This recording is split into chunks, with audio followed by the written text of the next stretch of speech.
அதிகாலையில் எழுவதனால் நடக்கும் மாபெரும் மிராக்கிள். ஆசைப்படுவாங்க, அதிகாலையில் எழுதணும்னு நினைப்பாங்க. ஆனா அந்த தூக்கம் போட்டு ஒரு அழுத்தம் பாருங்க, எந்திரிக்கவே முடியாது. பல கோடி மனிதர்களோட எண்ண அலைகள் காத்தோட காத்தா கலந்து ஓடிக்கிட்டே இருக்கும். நம்ம நிம்மதின்ற அந்த ஒரு சட்டில்டு ஸ்டேஜுக்கு நீங்க வரவே முடியாது.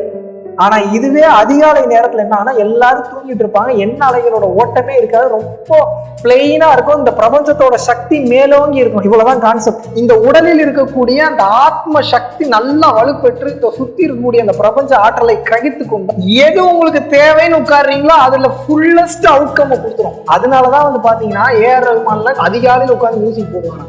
ஏன்னா அதிகாலையில எழுத்தீங்கன்னாவே எனர்ஜி லெவல் அப்படி ஃப்ளோ. அந்த இடத்துல நீங்க எது நினைச்சீங்கன்னாலும் உடனே நடக்கும் உங்க வாழ்க்கைக்கு. நீங்க எப்படியாவது உயிரை கொடுத்து நீங்க பிராக்டிஸ் பண்ணுங்க. அதிகாலையில் எந்திரிச்சு பழகிட்டீங்கன்னா போதும், எல்லாம் உங்க வீடு தேடி வரும். It will take some time, but not more time, but it will definitely happen for sure.